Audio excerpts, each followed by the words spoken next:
Hey guys, so as you may have noticed, we haven't been posting a lot at all, really, in the last month.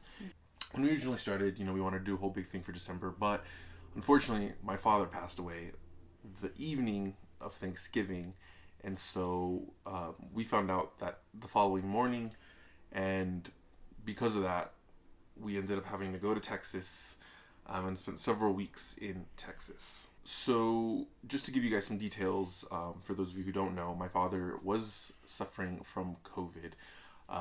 He was hospitalized at the beginning of November, or he tested positive at the beginning of November, and then was hospitalized about 2 weeks before Thanksgiving. He had been battling it for that whole time, and he was very high risk. He wasn't old; he was only 59, but he had diabetes and some other health problems that really made us extra cautious if we were to get it. So he was struggling with that. He did start getting better though, and it was really great because I did have a final couple conversations with him on FaceTime as he was in the hospital. Because one of the things he struggled with was his ability to breathe and have a conversation and breathe, through conversations. And so it was kind of tough. But then towards the end, of his life, I was really kind of blessed to have a really long couple conversations with him. And so we did FaceTime, and it sucked because at the time we thought he was getting better. He was showing signs of improvements. The doctor said that his lungs were doing better. And then, we found out later that it was actually a blood clot that traveled up and caused him to have a seizure, which is what ended up taking his life. He passed away that Thanksgiving night, and we didn't find out until the following morning because the hospital failed to notify any of my family until my mom called them that Friday morning when she noticed my dad wasn't texting her. So we found out. My mom called me. I called my sister, and my family lives in El Paso, Texas.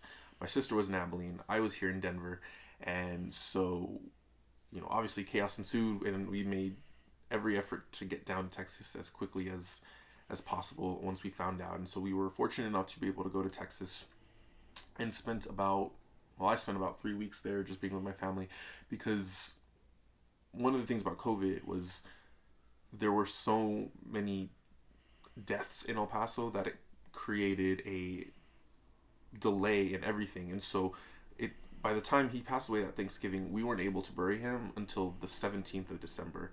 So it was a really huge gap, much longer than anyone should really wait in the average time. And so that's part of the reason why I was down in Texas for so long. And obviously, we tried to quarantine. I tried to stay with my family. So we weren't able to do much while down there anyways. But one of the things that I kind of felt in Texas was just a lot of gratitude. A lot of friends reached out. A lot of people that I hadn't heard from in years reached out and gave us food, gave us money.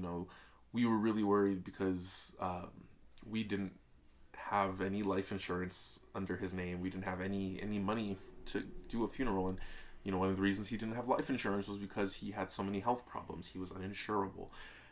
That made it difficult. So when he did pass, we had nothing to. It was such a shock. We didn't plan for it. We had nothing to.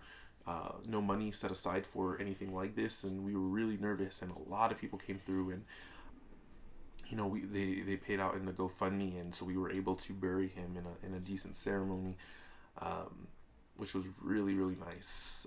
Just to see all people come together, and also it gave us a little extra money to pay off some of the medical bills, and so we got money to pay off the ambulance ride, which was $3,000, which was ridiculous, but so it was a lot of gratitude and just a lot of support that we had, and it definitely helped. It sucks that my father passed away, and we were so young. We had so many plans. We were literally talking about going to Disney World next year, and he was gonna go to rehab because his legs were weak, and so he wanted to get some therapy on his legs, and we were gonna go to Disney World, and literally, our life was going one direction and then took a turn in another without any notice. So yeah, it's been hard. And another thing is, a lot of people reached out, and I struggle responding to some of these messages for a couple reasons. A, I don't really text to begin with, so if you've been texting me or calling me and I haven't responded, I'm really sorry. B, there has been a lot, so it does drain, and so I try to respond, with energy that I did have, and then I kind of I get drained, then I take some time, then I try to respond to some of the messages, and then take some time. But I do read them all, and I'm sorry if I don't respond, but I do read them all, and they are helpful. It is good to see so many people come in and either say, I knew your dad from this, and he was an inspiration in my life, or B, I love to hear, if there's anything you need, let us know, and it just brings comfort to me and my family to know that we do have others who will look out for us. And if something were to happen and we needed certain things, we have availability. And so it helps ease our anxieties about all the logistics of a passing in a family.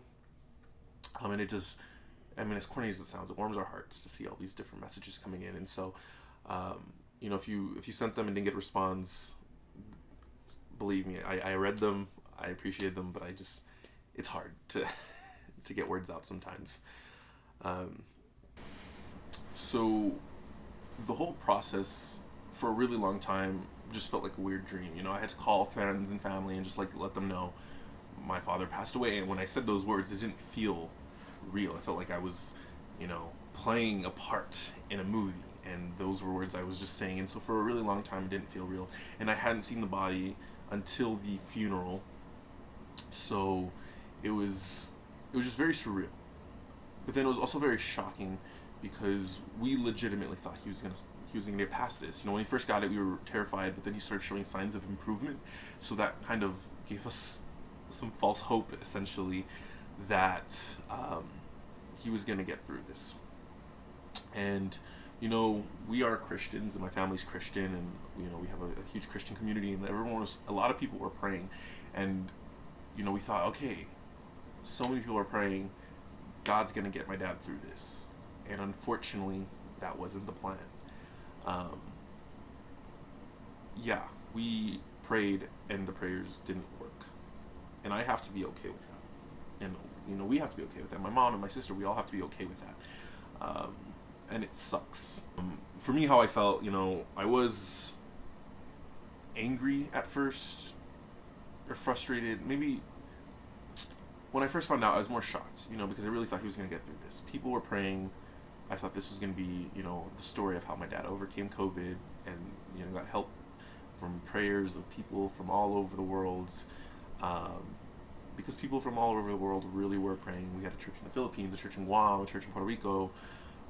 Churches in Africa. So it was really cool to see that. And then the tide shifted, and a lot of people felt that they needed to stop praying for my dad and start praying for me and my family. And so I don't understand why this happened, and I have to accept that. I have to accept that I might never get an answer as to why, because that is life. Sometimes horrible things happen, and we will never get a reasoning, but we have to, for me, I have to maintain my faith in God. I have to still maintain a, positive outlook in life, so I can get out of bed in the morning, continue to look forward to other things that are still there. And that's what I've been trying to do. I've been trying to be grateful, and with the help of the community and the people who have reached out, that has been a much more attainable thing than otherwise. If I didn't have anyone, who knows where I'd be. So I'm very grateful that I have Megan, that I have my parents, that I have, my church back home, that I have my friends that I do, that I have the church here in Denver. There's a lot of people that I'm very grateful for that have helped get us through this. Because, it's kind of messed up, we had false hope, and then it all came crashing down. So I'm not gonna sugarcoat it. It's just sucks. It's a very terrible thing, and I feel like a lot of people can get angry at God for it. And if you're angry, I don't blame you. You're allowed to be angry because this isn't a good thing. But I have to just accept that I may never get an answer as to why, and move on. So, with that in mind, the future is a big question mark. We obviously want to continue doing the Vargas Venture and continue living life, working and hitting our goals and dreams. I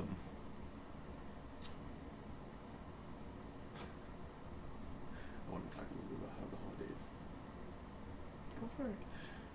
So yeah, all this happened, and then we get when we finally came back to Denver, we were kind of thrusted into Christmas, and so it just felt weird, It was tough to be holly and jolly when all this was going on, so that sucked too. This Christmas was definitely different, but we did have a good Christmas. It was a nice small Christmas that we had with just some immediate family. So that sucked, but such is life.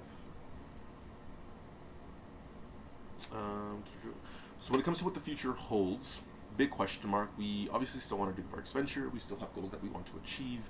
There are a lot of pieces in our life that honestly need to continue moving forward, because we can't let this loss paralyze us in our lives. That's not something my father would want.